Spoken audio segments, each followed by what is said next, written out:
I genuinely did mean it when I said that this is not a politics podcast, and that remains true. But man, what can you say? Sometimes politics comes for you.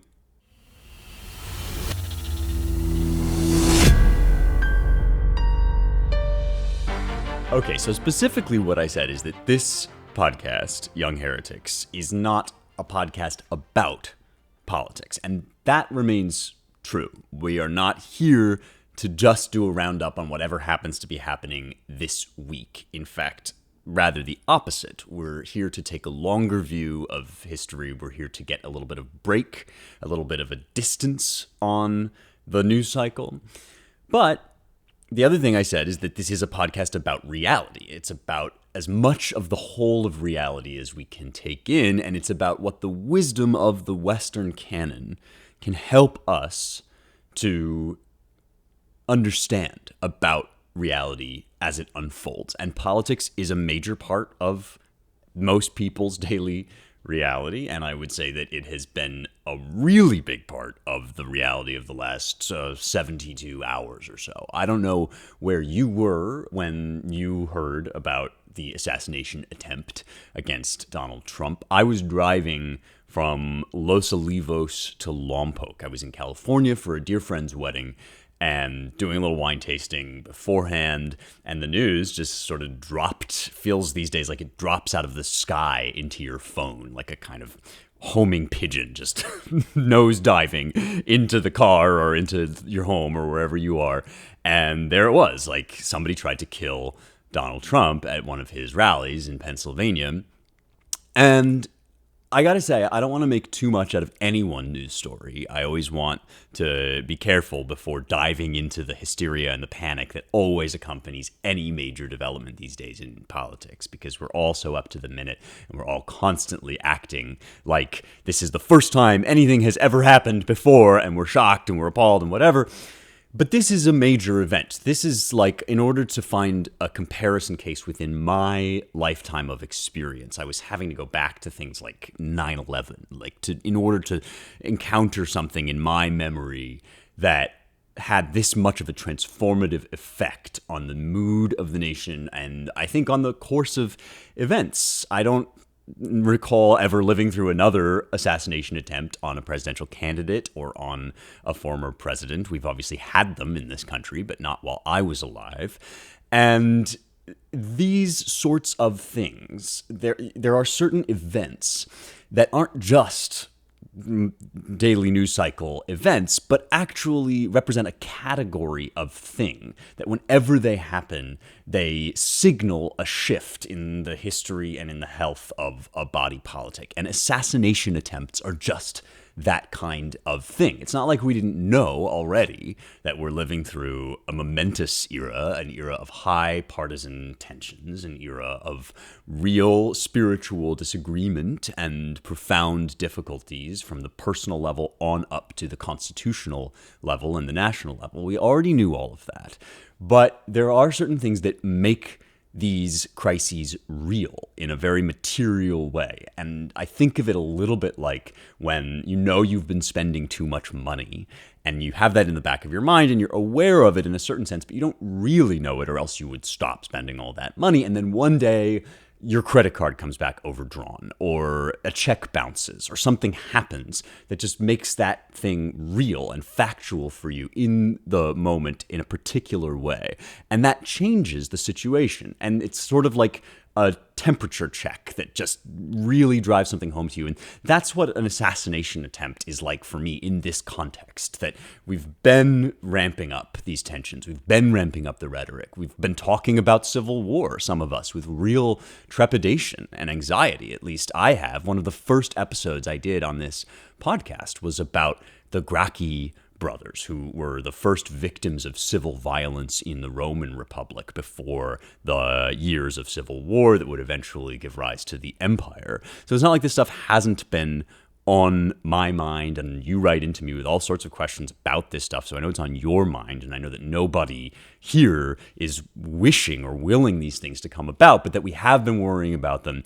And then when something like this happens, I think it really does click over into a new level, a new era or a new moment. And I've been feeling that even among people who are very critical of Trump, not just the people that happen to agree with me, because I do thankfully have a pretty wide realm of associations with different people, and I just get the sense that everybody is reeling back for a moment and asking whether this is really the path we want to go down. And I think we're starting to feel like we don't want to go down this path.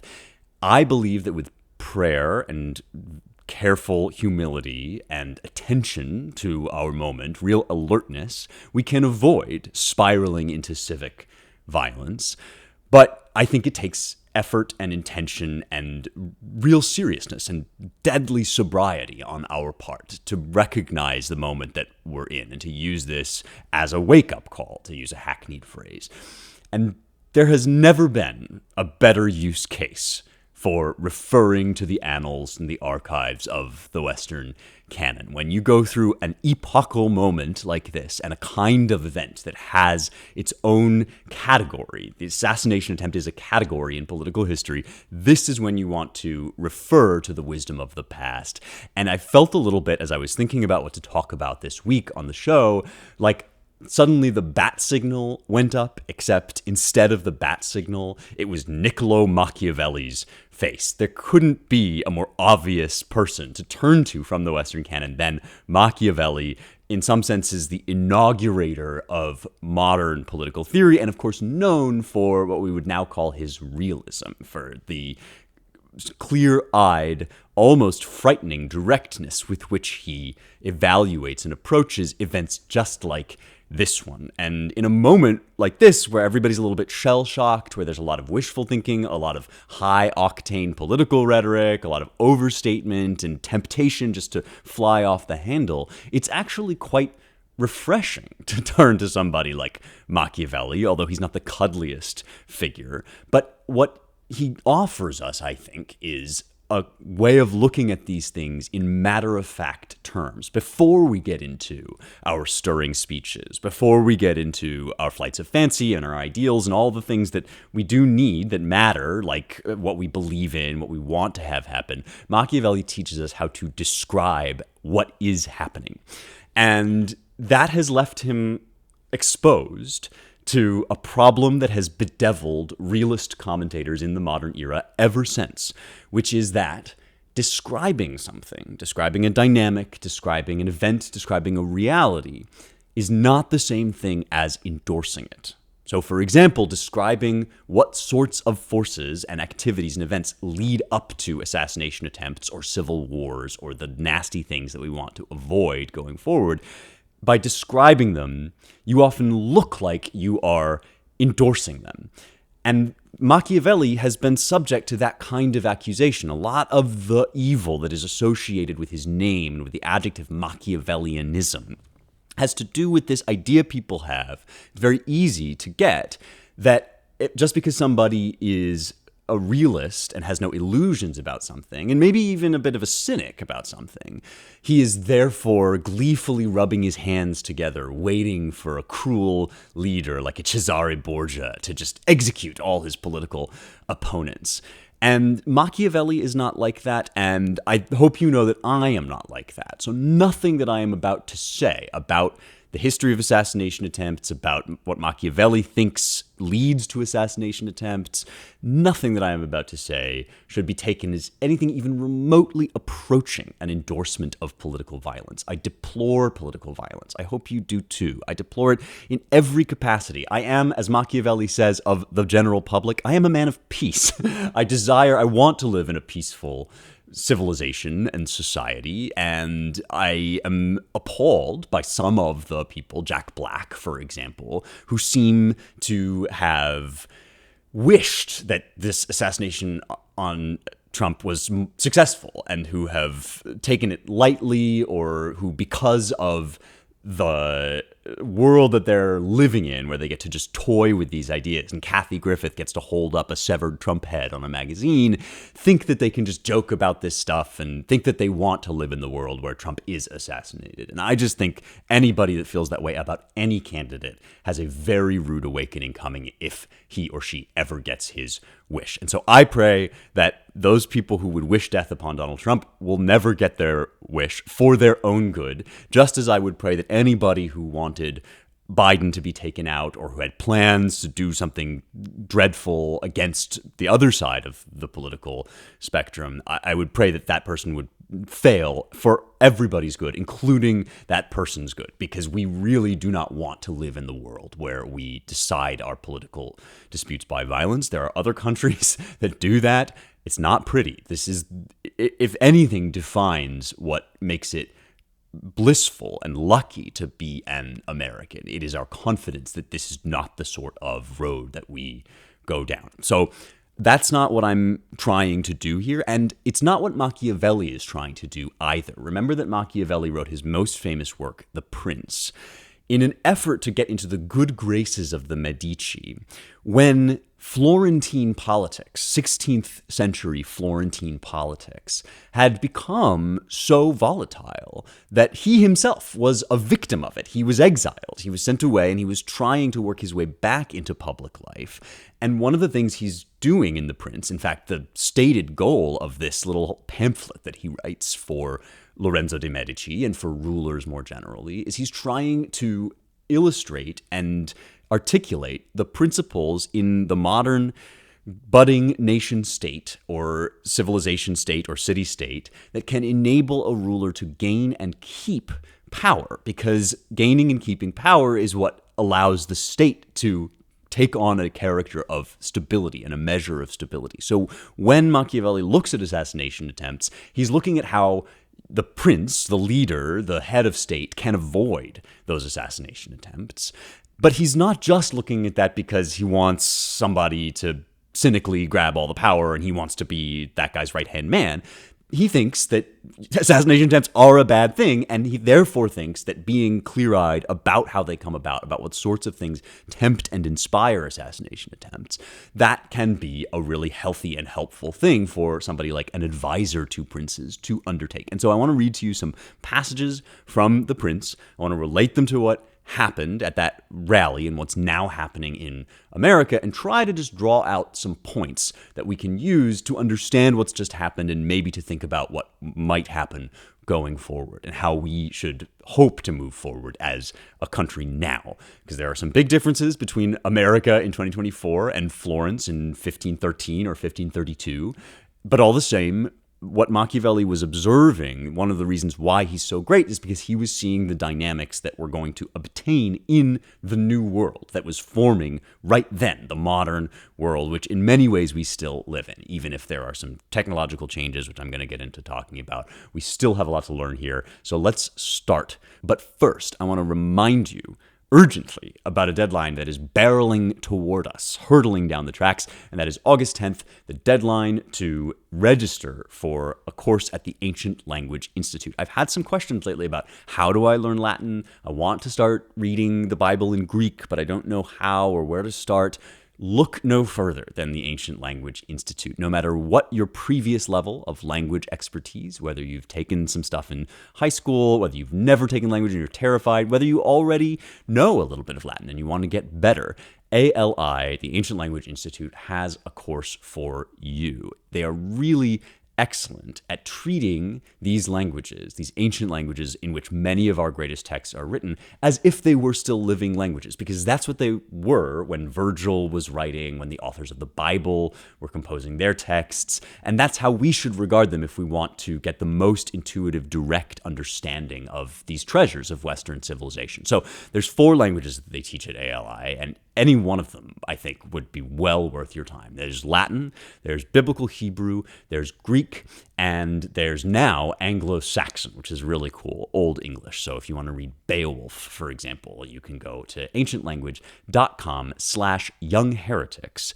and sign up for their courses before August 10th. These things always fill up. I do think there are still some slots left, but you got to go quickly, and you got to use the most secret promo code on the internet, the one you can only get by listening to this podcast, not even by reading the show notes. And that is my name, Spencer, SPENCER, at ancientlanguage.com/youngheretics to sign up before August 10th and get in on one of their courses for the fall term. You will not regret it. Okay, let's talk about assassinations. So there's two chapters of The Prince that I think can help us to understand what's just happened and what's going on in our country. And these are chapters 17 and 19. Chapter 17 is the infamous better to be feared than loved chapter. And chapter 19 is one in which Machiavelli describes and discusses some conspiracies and assassination attempts from Roman history and from contemporary history. And I think both of these can help us to get a handle on what's going on beyond the things that we all know already, like that we're at a moment of high political tension, that this is a very difficult time for our country. All of that is clear. And it's equally clear that Donald Trump is particularly reviled by a certain set of people in this country. He's a particularly loathed figure. But it's also true that there's a lot of hate to go around on both sides of the political spectrum, if spectrum is still the word we want here, that Joe Biden and Donald Trump are both objects of really intense hatred. The Republican Party generally, the Democrat Party generally, really detested. It doesn't mean that they're both the same. It doesn't mean that everything's equal between them. It just means that there's a lot of hate to go around. And that, I think, can lead us into point one of what Machiavelli has to say about assassinations and assassination attempts, which is that they are, in general, caused by hatred. It is being hated that can get you assassinated or can get somebody to try to assassinate you, which so far squares with our experience. There is a lot of hatred for Donald Trump. And on the other hand, there's something actually weirdly counterintuitive about the fact that Machiavelli is saying this, because it's very easy to slip into the bad habit of thinking that Machiavelli doesn't care if leaders are hated, or wants leaders even to invite hatred. And that's because of this thing that he says in chapter 17, which is one of the most famous Machiavellianisms and has gotten him most associated with this idea that pure ruthlessness, moral nihilism is all Machiavelli is about. And that is this concept that it is, if you have a choice, if you have to choose between being feared and being loved as a leader, you should choose being feared. And I think that gets elided, that slides really easily in people's heads into thinking that Machiavelli says you should be hated as a leader. Because if you aren't going to be loved, then aren't you going to be hated? But actually, Machiavelli says almost the opposite. It does not follow from the fact that it is better to be feared than loved. It doesn't follow that you should be hated or that you shouldn't care whether people hate and despise you. And actually, Machiavelli says hatred is one of the things you should try everything to avoid. But he doesn't think that avoiding hatred means being nice and fluffy to people all the time. And part of this is because of his extremely low view of human nature generally. In the discussion, the infamous discussion where he says you should want to be feared if you have to choose between being feared and loved. Of course, everybody wants to be loved, he says. We all want to be loved, whether we're a prince or a pauper. But he says people being what they are, if you're a ruler, you're going to have to make some tough decisions, some messy decisions, some things that get you called ugly names in the press. And I might think, for example, of Donald Trump closing down the border or trying to close down the border. If you remember from his first term, the terrible, terrible things they called him and the way that those covers, I think it was The Economist that had a cover of Trump screaming at a little girl because he was putting kids in cages and all the things that they said about him. All the same, Trump had an agenda, and whatever you think of that agenda, it was an agenda that won him election, that many people supported, and that was to close down the border, to increase security, and to reduce illegal immigration. And if that's your agenda in office, then you are going to have to do some things that are going to cause people to accuse you, to be nasty to you, and so on and so forth.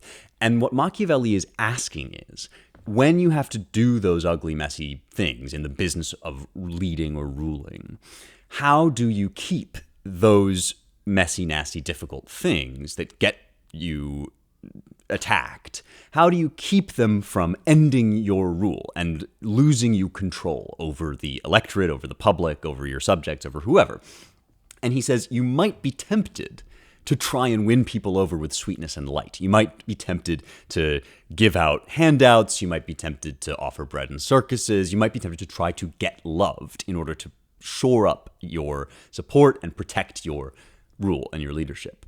But he says that is going to be a very temporary fix because people are incredibly disloyal. And the minute something's on the line for them, the love that they had for you in that moment you did some nice thing is going to evaporate. Maybe it shouldn't be that way. Maybe they should be more loyal. Maybe people should be nicer, whatever, says Machiavelli. They ain't. And here's an example of Machiavelli not necessarily endorsing or celebrating the fact that love is not a particularly motivating factor in people's lives. It's not like he's saying, oh, isn't it great that love is such a weak force in politics? He's simply saying it is the case.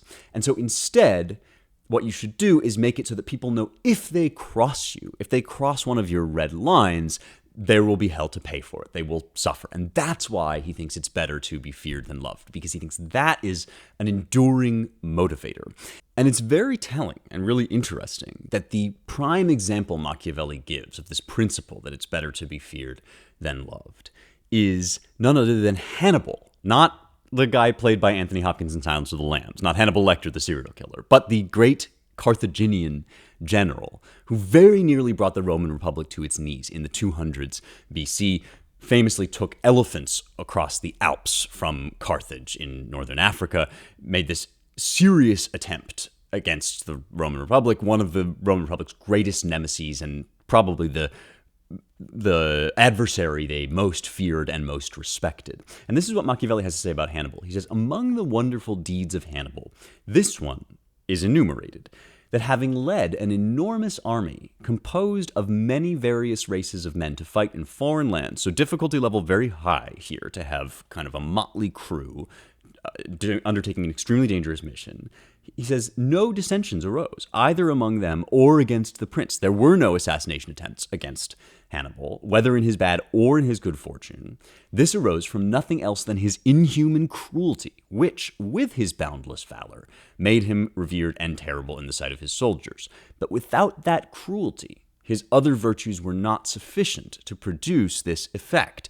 So what Machiavelli is saying is that Hannibal's cruelty, that is, the severity with which he punished infractions or even minor slips in discipline, that cruelty was like a fence around Hannibal's virtue. It was the thing that enabled him to be a good and even a lovable, or at least a respectable and admirable leader. And if his men loved him, if they looked up to him, if they wanted to follow him, if they respected him, all this stuff, it was within the context of knowing that should they try to unseat him, there would be hell to pay. It's kind of like if you come for the king, you best not miss. Now, I think that in America, that is not in the context of a particular army following a particular leader, but in the United States, this fence of cruelty, this fence of fear is represented by, or is supposed to be represented by, entities like the Secret Service.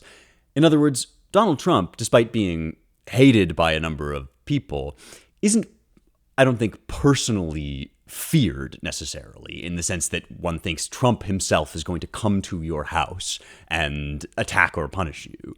But among those who love him and among those who hate him, there is a sense that he's surrounded, that all American leaders are surrounded by an impartial structure, you might even call it an infrastructure, that defends against assassination attempts, insubordination, insurrection, all these big scary words. And our anxieties right now, I think, have to do with the breakdown of that fear of the state.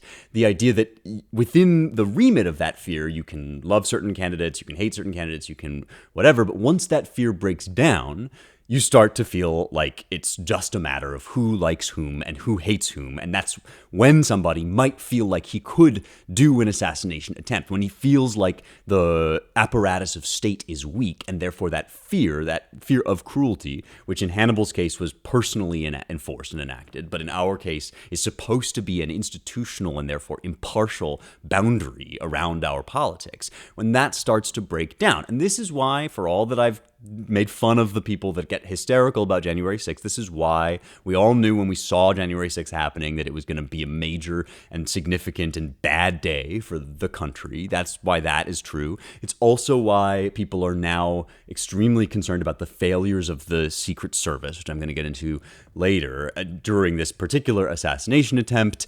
It's also why the riots of 2020 were so disturbing to many, including myself, because it looked as if people weren't afraid in this kind of primary law and order sort of sense of what would happen if you went structurally against America and against its representatives and against its leaders. And so this is, I think, once we get a clear handle on what Machiavelli is saying about the use of fear and the necessity of fear as a motivating factor given the sorry state of human nature, given the fact that people are not simply noble and valorous all the time, they're not devoted out of love simply to what they adore, but also, in fact, perhaps more primally and more powerfully motivated by fear, you start to understand why these social civic breakdowns are terrifying when they happen, no matter whom they happen to be good for politically.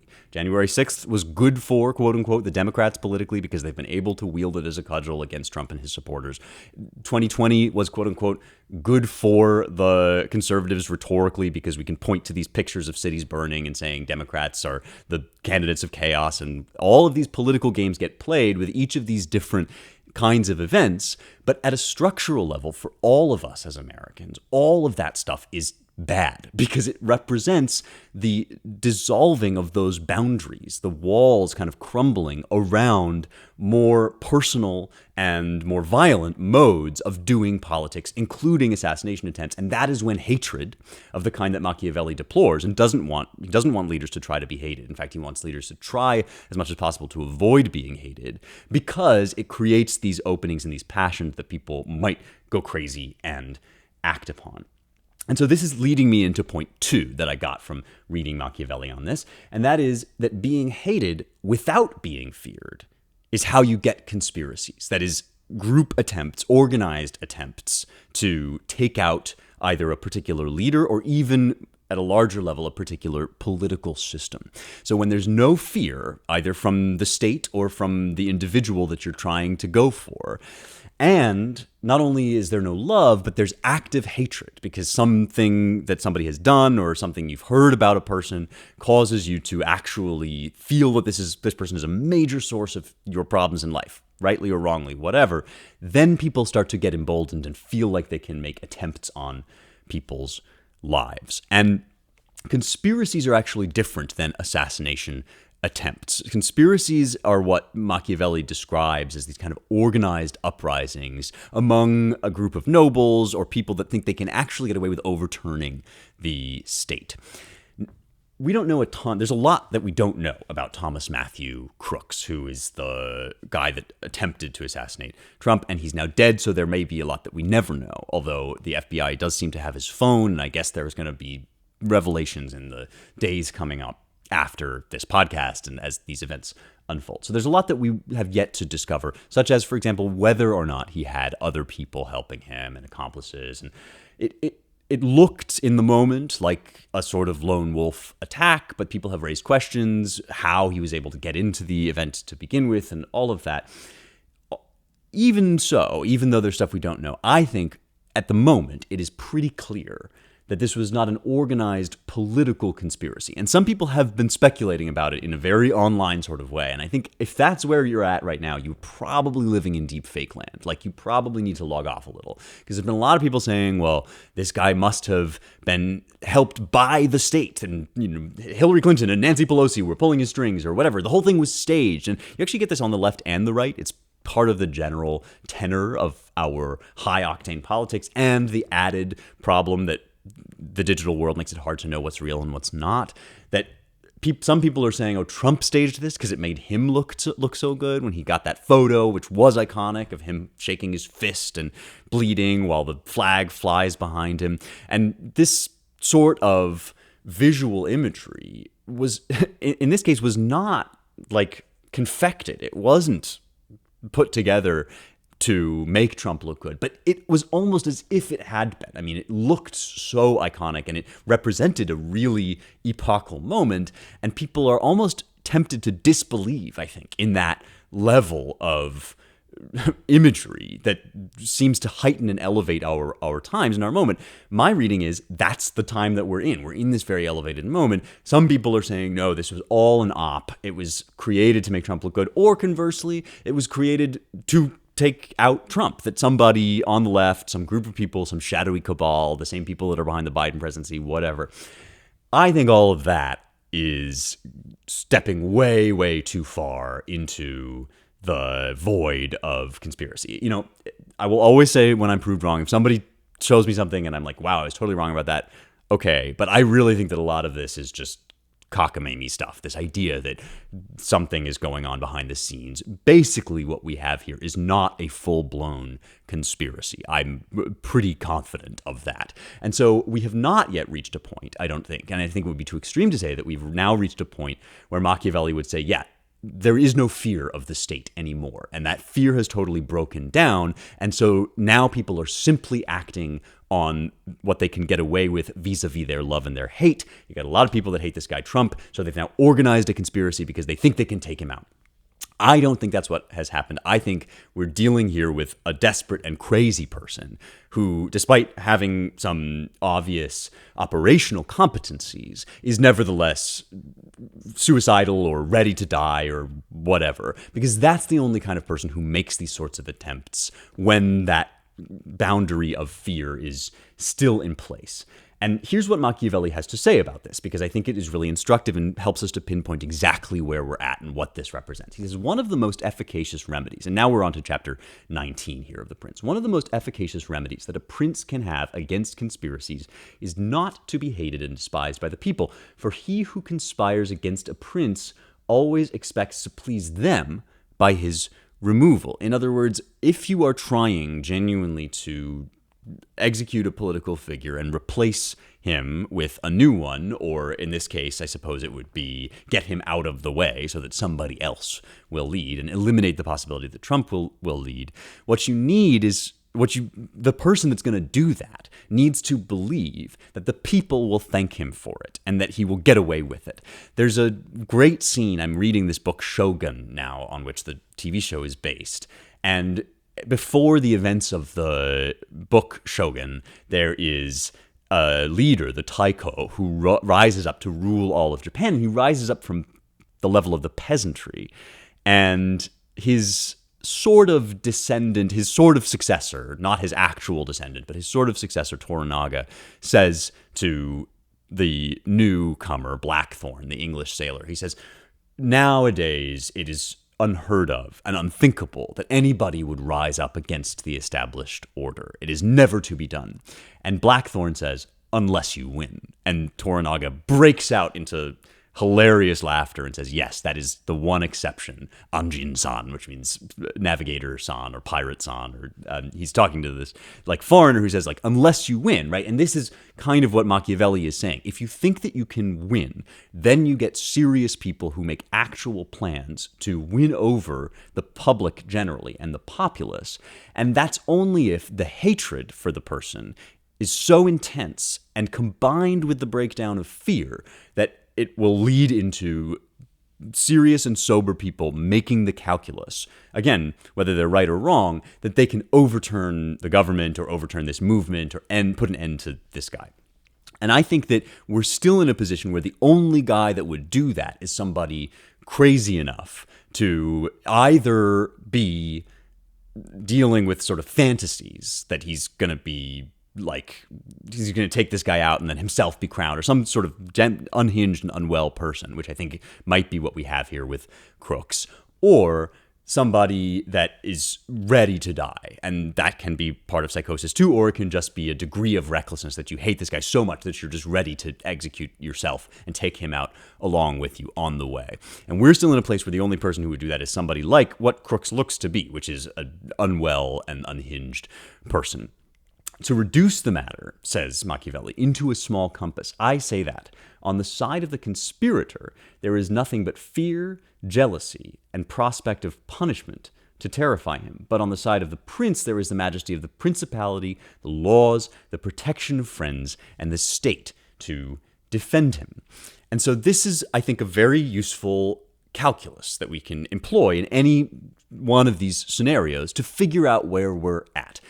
At any potential assassin, be he a conservative trying to take out the Democratic president, God forbid, or be he a liberal trying to take out the conservative, God forbid, or any number of other persons trying to do an assassination, has to think about whether he has enough hatred for the person, whether there's enough general public hatred for the individual, and whether there is enough breakdown of fear, there is enough room for maneuvering to counterbalance the power of the state, Machiavelli says the majesty of the principality, the laws, and the protection of friends on the part of the leader. And so I think Crooks, in what I suspect was his addled mind, probably did think that Trump was hated enough, so despised, that he would be welcomed and thanked, or at least go down in history as a martyr.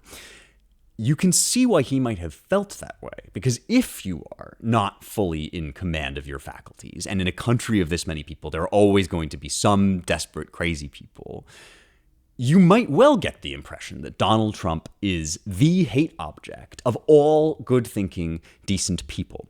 And that is the situation that the press has conspired to create. And I don't mean that they sit around in the rooms, the dark, smoke-filled rooms, rubbing their hands together and saying, let's make Trump look this way. I think that they are generally, among the legacy media outlets at the Washington Post and the New York Times and so forth, believe it's true that all right-thinking people can see Donald Trump as a maniac and a tyrant. And so they have undertaken to portray him that way because that is what they think is reality. And they've not listened to the large number of people that say, no, actually, Donald Trump has a lot of friends and supporters. And there are a significant number of people in this country, whether you agree with them or not, who actually like this guy and who actually believe in him. And so kind of what we have here is the idea of Trump as universally hated and the idea of America as having fallen apart and not being something to be feared, coming up against the reality that although, yes, we've suffered a lot of institutional decay, it is still not a good thing and will end you up in a bad place to go up against a major presidential candidate, and the reality that Donald Trump inspires a great deal of affection in people. Because the other thing that happens if you attempt an assassination against somebody who is not universally hated and reviled and who hasn't earned the opprobrium of the public, full stop, across the board, is that you run the risk of serious counterproductivity. And I think that is something that has now happened, is that this attempt on Trump's life has actually made it much more possible for people to show a lot of affection and sympathy and empathy for this guy who somebody just tried to kill. And so in that calculus that Machiavelli is presenting, where we weigh the hatred and the breakdown of institutions against the love or the affection and the fear of the institutions, the power of the institutions, it turns out that people who might think Trump is universally hated and America has fallen apart aren't right, at least not yet. That's not true. It hasn't been the case that Trump has become this hate object of everybody. And in fact, there are a lot of people, more people even than were previously planning to vote for him, who rallied around and said, no, that's not actually what we do here. And that's not what Donald Trump deserves. And I thank God for that. I'm very happy about it. Now, of course, there were a lot of negative indicators. There were people like I already mentioned who were supporting and kind of jokingly wishing that the guy hadn't missed. There were also some serious problems with the Secret Service and the security detail around Donald Trump. But it is still the case that in a healthy state, a conspiracy almost certainly ends you up dead. And this leads me on to point 3, which is that in a country of our size, assassination attempts are going to happen. There are going at certain times in our history when tensions run high enough, there's always going to be somebody desperate enough to believe that this guy is so evil and the state is so corrupt that he can personally or among his compadres and with his group of friends overturn the state and take matters into his own hands. And so the question is not whether there is somebody out there who believes that. The question is whether that person is right, whether that person has a plausible case. And so that's what we found out today, or these last few days. We have found out that the people out there who believe that, even though things do sometimes look bad, the people out there who think they can overturn the will of the American people, or that the American people will support an assassination, those people are wrong, and those people are going to be in a world of hurt. For this reason, says Machiavelli, I consider that a prince ought to reckon conspiracies of little account when his people hold him in esteem. But when it is hostile to him and bears hatred toward him, that is, when the people are hostile and bear hatred, he ought to fear everything and everybody. And that, I think, helps us to explain how Trump reacted and how he has been reacting to this assassination attempt. Because some people will tell you, oh, he's happy about it, it makes him look good. That's not the case. That's not true. But on the other hand, you see him get up and raise his fist and go to the RNC to the greeting of cheers and applause, and you see that this is somebody who reckons conspiracies of little account because his people hold him in high esteem. Obviously not everybody, obviously most people in the country don't want to see Trump dead, but lots of people don't like him very much. Still, Trump is not hated in the Machiavellian sense. And when I say that, you're going to say, what? Nobody's ever been more hated than Trump. But look at what makes a person actually hated in Machiavelli's sense. Here's chapter 17 again. He says, above all things, a leader must keep his hands off the property of others, because men more quickly forget the death of their father than the loss of their patrimony. When I revisited this passage, I almost couldn't help thinking of that famous time when Trump said he could shoot somebody on, was it Saks Fifth Avenue, Madison Avenue, and get away with it. And I thought about that because that's one of those funny things that sounds like hyperbole. And then the more Trump acts as a figure in our political life, the more it sort of seems to be true. And I think one reason for it is that there are lots of things that I don't really like about Donald Trump. I don't like the way he conducts his personal life. I find it very unappealing. I've found some of his rhetoric, especially after the 2020 election, to be just really irresponsible and genuinely bad. I genuinely think that he should have called it quits on the Stop the Steal movement way before he did. I've found January 6th to be unsettling. I didn't think it was an insurrection, but I thought this was, we needed to lower the temperature when that happened. And overall, right, there are some critiques of Trump that land with me, and maybe with you too, I don't know.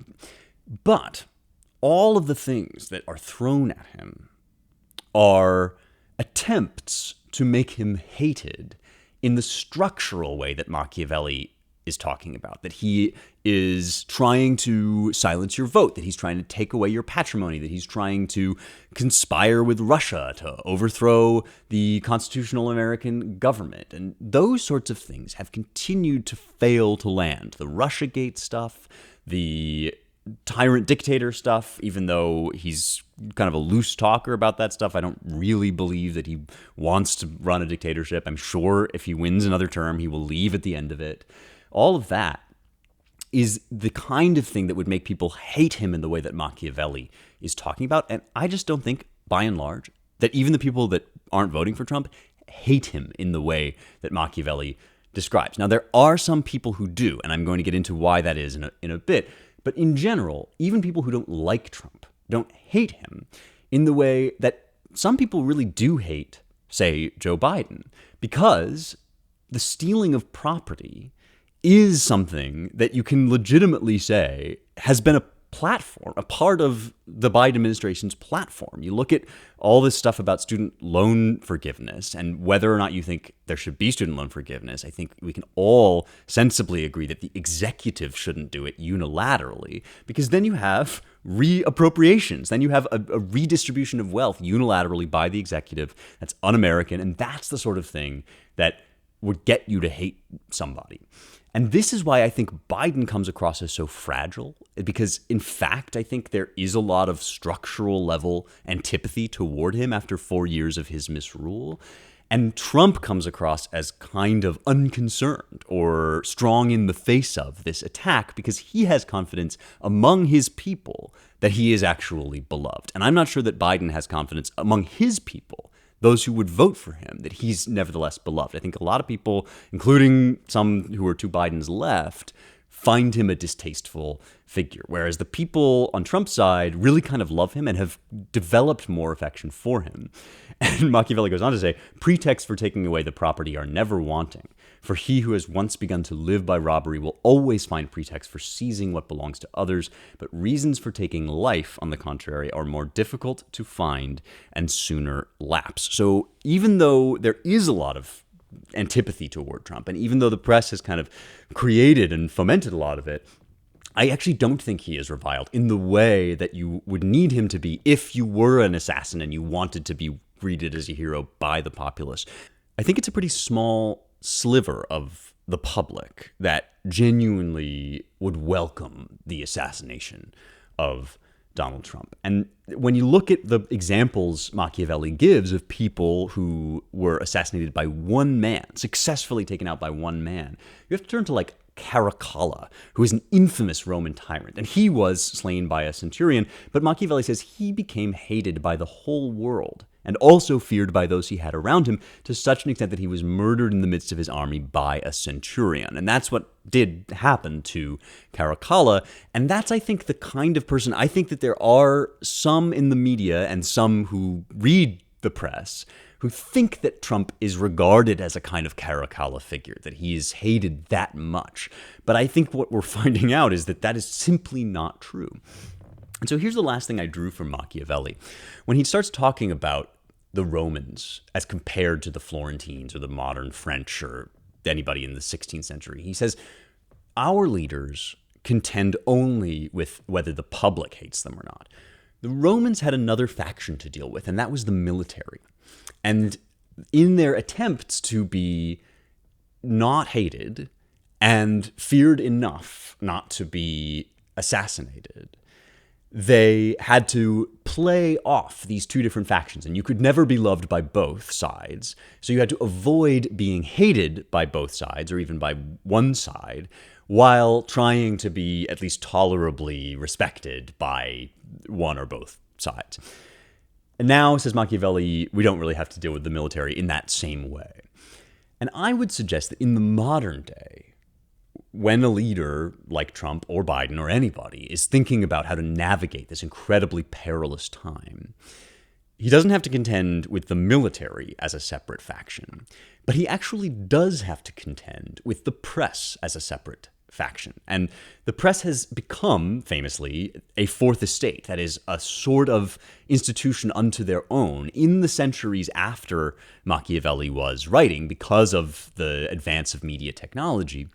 And the press is sort of allied in our day with a whole bureaucratic apparatus. And by this, I mean the legacy press, like the kinds of people who, after this event, were framing the whole thing as a shooting that happened. And for a while, there was some confusion. Nobody quite knew. But eventually, you got, like, in the New York Times and in the Washington Post and all this stuff, you got these attempts to downplay this as not an assassination, just a shooting that occurs, Trump falls, all these things.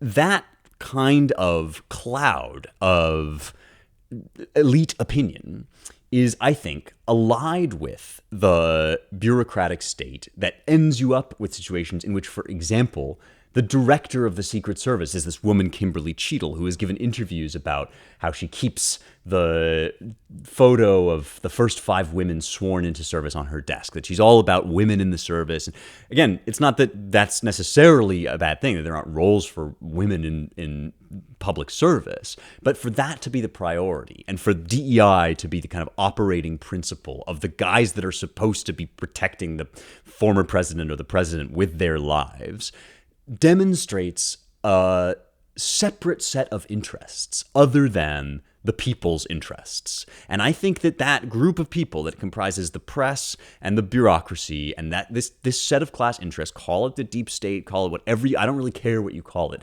that is sort of like what the military was in the Roman era, a separate faction that is attempting to maneuver and that needs to be reckoned with in the modern day in the same way as the military had to be reckoned with, as a separate faction from the people, because their interests are actually different. They have ideological and fiduciary interests that are not the same as the people that are just trying to figure out how to get by through this election without something more catastrophic happening.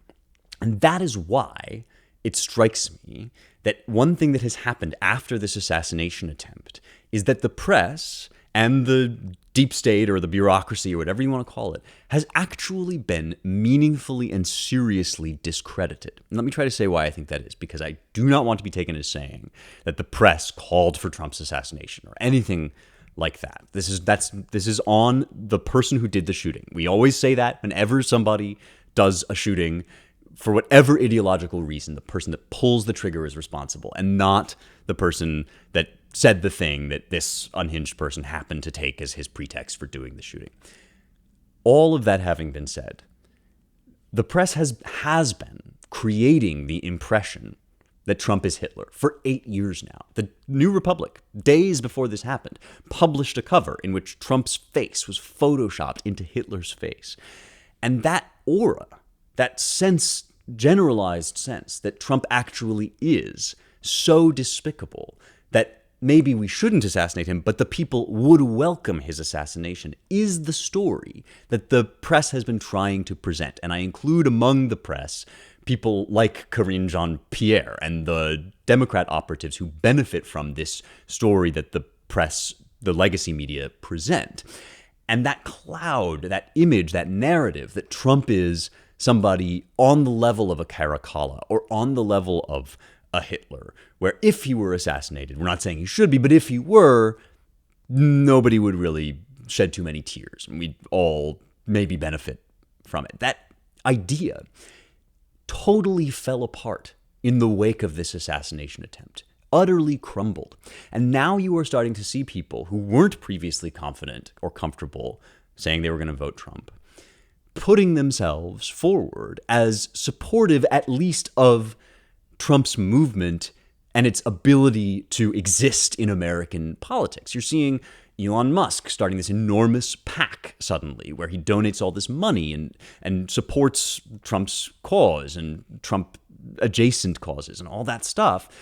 Why is that now acceptable? Because this idea that was hovering in elite circles, that Trump is so despised among all right-thinking people that they really don't care if he lives or dies. That idea has now completely shattered. And we've seen that when you weigh these Machiavellian options, the hatred of the figure versus the affection and the law and order that support and defend him, the press was wrong about that. There are a lot of people out there, many people of goodwill, including non-Trump voters, that don't actually think Trump deserves to die, that don't hate him as much as they would hate a Hitler. And no matter how much that exists, that idea exists in these little islands of elite opinion, by and large, we don't actually want to go down that road because we don't hate Trump that much, and we don't have cause to. We might have cause to dislike him. We might have cause to find him unappealing. We might even have cause to disagree with his policies. All of that is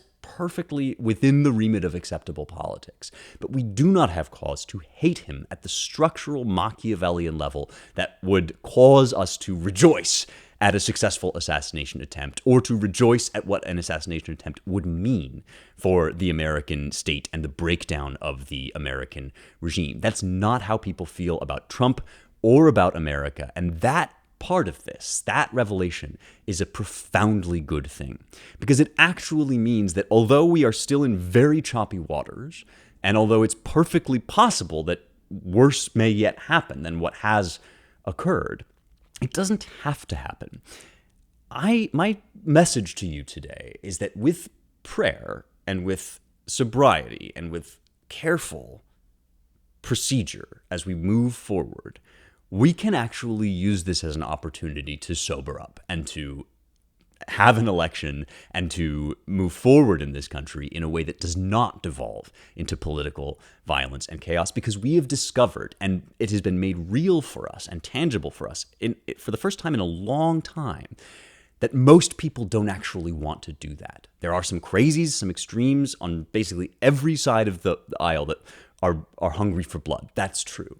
But the vast majority of people don't believe the press about Trump, and certainly don't want to see us resolve this with violence. And the reason I know that is because the general sentiment, the outpouring of support, has all been for Trump after this terrible moment, and the shock with which people have greeted this, and the desire to avoid stuff like this going forward, has actually discredited the media narrative that Trump is such a divisive figure that all we can do is hope that he's completely eliminated. It doesn't mean that the enemies of Trump to his left won't continue to be vicious, continue to engage in ugly rhetoric. It just means that for a lot of people, I think this event has pulled us up short and caused us to realize that we actually, as the American people, don't want to live in that world. And we can proceed with prayer and with caution to hope that we will actually move forward through this election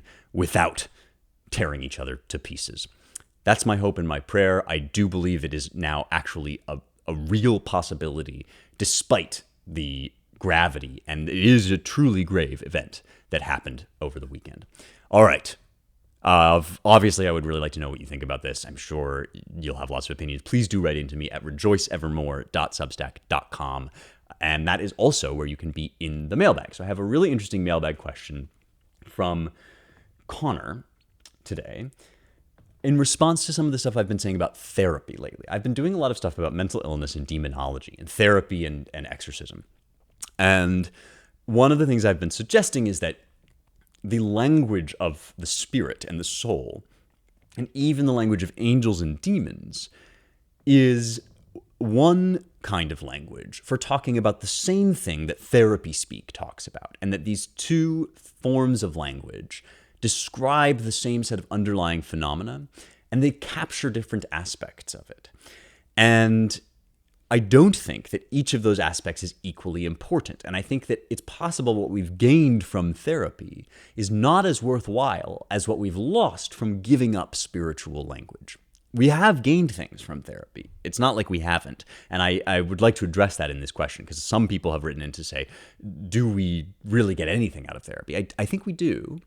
But we also, I think, when we only talk in these materialist kind of psychotherapeutic terms about our sorrows, about our difficulties, about our challenges, I do think we lose a lot. And so this is why Connor's question interests me. He writes, what's the difference between God and your therapist? A question that has come up for me lately, speaking with priests, is how exactly the spiritual healing that is a part of the therapeutic process is distinct from the healing through a spiritual process that involves prayer, sacraments, and spending time in the presence of God. While the church has done well to move toward acknowledging mental health issues, it too may have swung a bit too far away from matters spiritual, such that no one seems to be talking about the spiritual element of mental health. That loss of language and understanding seems to be merging God and therapists into the same semantic space. I think that's true. I think people go to their therapists now when they would otherwise have gone to their priests, and I think sometimes they go to their priests in the hope of getting therapy. And as we acknowledge, or as I acknowledge from experience, people in my life who have really gained from therapy and therefore not wanting to just totally discount therapy or the therapeutic mode of language, we also want to maintain what I think is equally true, which is that a spiritual approach is essential for full healing and full health. And maybe if you had to pick between the two, if you had to lose one and get the other, maybe you should keep the divine. Doesn't mean you should quit your therapist. I'm not giving you any medical advice. But Connor is right to ask, what is the difference between God and your therapist? What do you get out of each? And in what situations would you go to a therapist versus a priest or versus praying? I would like to answer this question with reference to Aristotle's four causes. Surprise, surprise. I know. Who would have thought that I would invoke Aristotle and Thomas Aquinas in response to this question? But I think it's incredibly germane here to think about the four different ways that Aristotle thinks we can speak about things being caused. When something happens, Aristotle says, we can look at it from four different angles and see the things that caused it to happen. And these causes are not equally important, but they are all present, and they do all occur. So you can't really look at the event without these things happening. All the same, there are some that are essential to the thing happening, that dictate the nature of the thing, and others that simply bring it about. So the first and perhaps the lowest is the material cause. What are the physical events? What are the materials that are causing this thing to come about? So in the case of a house, you might say the bricks, the wood, the mortar. That's the material cause. If you don't have those things, you can't build a house. But you could replace them with other things. So it's not this mortar and these bricks. It's just that you need to have these materials. So that's what makes them less essential, is that these particular objects could be replaced with any others if you still had the form of the house and the idea of the house and so forth. But there's your material cause. And in the case of mental health, you might say that there are physical events that are correlated and associated with spiritual happenings in your life. There might be chemicals that are going off, firing off in your bloodstream. There might be neurons that are firing in your brain, all of these things that happen materially. And there might be physical events. Maybe you haven't eaten in a while that are causing your mood to shift. Those are not essential to the nature of the mood, because I believe you could just as equally well replace them with other things and still get the same effect, and you wouldn't have accounted for what's actually going on. So if you eat and you continue to feel sorrowful, then there are other physical causes that are at play. You know, if you looked at what's on a brain scan that's causing this sorrow to happen, but your sorrow would still be there because the sorrow isn't reducible to these physical material causes. All the same, physical causes are there. Efficient causes are also there. So things that bring about an event. So in the case of the house, it's the art in the builder. It's the builder who knows how to make the house. And so he's the one that takes the bricks and puts them in a certain place because he knows how houses are built. All the same, you could have another builder build this same house. The art itself is in many different builders. Now we have the other two causes, which are in some sense essential, and those are the formal cause and the final cause. Why is this house being built? That's the telos, the purpose. And what is the nature of houseness that has been conceived in the mind of the builder before there ever even was a house, and before the art taught him how to bring that idea into play? The form itself was ready-made and perfect. I want to suggest that the bottom two causes, the efficient cause and the material cause, are rightly dealt with in the modern discipline of psychotherapy. That these two things, why are you feeling the way you do historically and why are you feeling the way you do materially, are questions that a science like psychotherapy can help us to ask and answer. And that's why psychotherapy is all about your past. It's all about your history. It's all about what led you up to this point, both in your personal family, maybe that might be thought of as the efficient cause of your spiritual condition, that you had a particular relationship with your father, or even perhaps there might be some chemical imbalances in some cases that we can understand and address. But that in order to answer the final cause and the formal cause questions, we need a concept of the spirit. And it's not that your therapist can't sometimes speak about your purpose or the kind of being that you are that leads you to feel a certain way, to want certain things. And it's not that your priest can't help you to puzzle out your relationship with your father and your history. It's just that in essence, therapy points you backward toward the history that led you somewhere.